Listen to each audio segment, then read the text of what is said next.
Lagi cari cara dapetin dana besar tanpa jual aset? Bayangin kalau Bitcoin kamu bisa jadi jaminan buat ekspansi bisnis.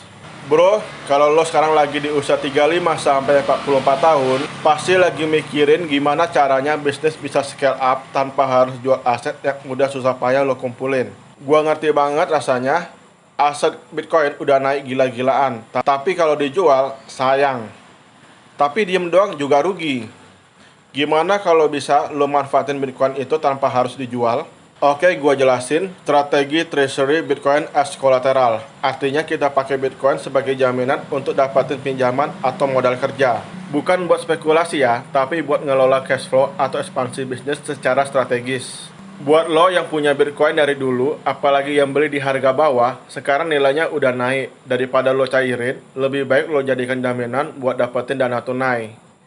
Gini loh prinsip orang kaya itu, jangan jual aset, manfaatkan aset.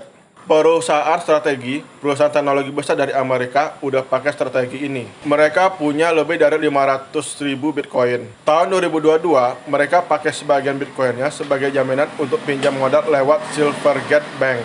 Dan yang menarik, mereka nggak jual satupun Bitcoinnya. Ini strategi cerdas untuk jaga nilai aset sambil tetap bisa gerakin bisnis. Bahkan data dari Arcane Research nunjukin, tren penggunaan Bitcoin sebagai kolateral meningkat 30% sejak tahun 2020.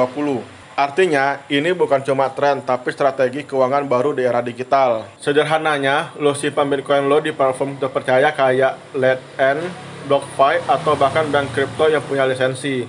Lo dapat pinjaman dalam bentuk stablecoin atau fiat, tanpa harus jual Bitcoinnya.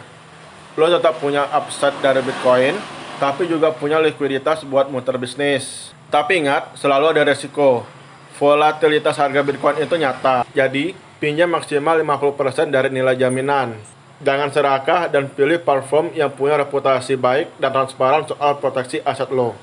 Kalau lo ngerasa strategi ini bisa jadi game changer buat bisnis lo, langsung share video ini ke teman lo yang juga pegang Bitcoin.